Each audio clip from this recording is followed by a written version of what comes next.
मुंबई मनपात महायुतीमध्ये महापौर पदाकरता अडीच वर्षांचा फॉर्म्युला ठरलाय, पण शिवसेनेकडे केवळ 1.25 वर्ष महापौर पद असेल असं सूत्रांकडून कळतंय। दुसऱ्या टप्प्यात शिवसेनेकडे केवळ 1.25 वर्ष महापौर पद असणार आहे असं सूत्रांकडून कळतंय।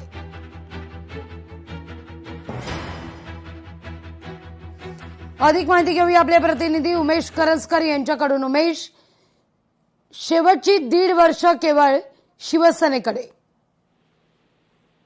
नक्कीच लागली, कारण आपल्याला सगळ्यांना माहिती आहे की महायुतीमध्ये ज्यावेळेस महापालिकेमध्ये ज्यावेळेस सत्ता स्थापन होत होती बीजेपी आणि शिवसेनेची, त्यावेळेस देखील महापौर पद आपल्याला मिळावं यासाठी सातत्याने चर्चा सुरू होत्या। मात्र आता जी माहिती समोर येते त्यानुसार अडीच वर्षाचा फॉर्म्युला ठरला आणि 8 वर्षाच्या दुसऱ्या टप्प्यामध्ये 1.25 वर्ष जे महापौर पद आहे ते शिवसेनेकडे जाणार आहे अशी माहिती जी आहे ती सूत्रांकडून मिळते। म्हणून हा नवीन फॉर्म्युला जो आहे तो गेल्या सत्ता स्थापनेपासून जे आहे ते समोर आला नव्हता। मात्र आता जी माहिती मिळते त्यानुसार शिवसेनेला देखील महापौर पदासाठी 1.25 वर्ष दिले जाणार आहे। कारण शिवसेना ज्यावेळेस एकत्र होती त्यावेळेस महापालिकेवरती त्यांची सत्ता होती आणि महापौर जो आहे तो शिवसेनेतच बसायचा आणि त्यामुळे शिंदेचा आग्रह होता की यावेळी देखील महापौर जो आहे तो किंवा महापौर पदासाठी शिवसेनेचा उमेदवार असेल किंवा शिवसेनेला त्याबाबत भागीदारी मिळावी। मात्र त्यावेळेस भागीदारी कुठलीही देण्यात आली नव्हती आणि महापौर पद जे आहे ते भाजपकडे गेलं होतं। मात्र आता हा जो नवीन फॉर्म्युला आहे या फॉर्म्युला जी माहिती मिळते त्यानुसार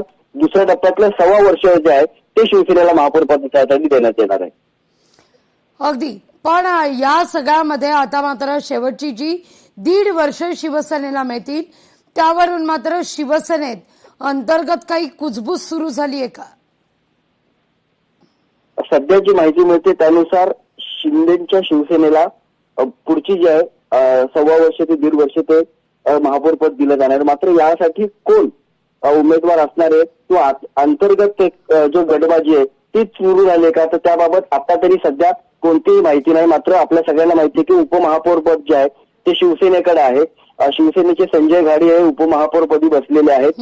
तिथे देखील याबाबतची सत्ता पालट होण्याची दाट शक्यता आहे। कारण जर शिवसेनेकडे 1.25 वर्ष महापौर पद जाणार असेल तर उपमहापौर पद जे आहे ते देखील भाजपला द्यावं लागणार, त्यामुळे ते देखील सत्ता पालट किंवा सत्ता मध्ये बदल ते देखील पाहायला मिळणार। मात्र सध्या शिवसेनेचा महापौर पद कुणाकडे जाणार आहे याबाबत अजूनही कुठलीच स्पष्टता आलेली नाही। अगदी उमेश, धन्यवाद तुम्ही दिलेल्या या माहिती करता।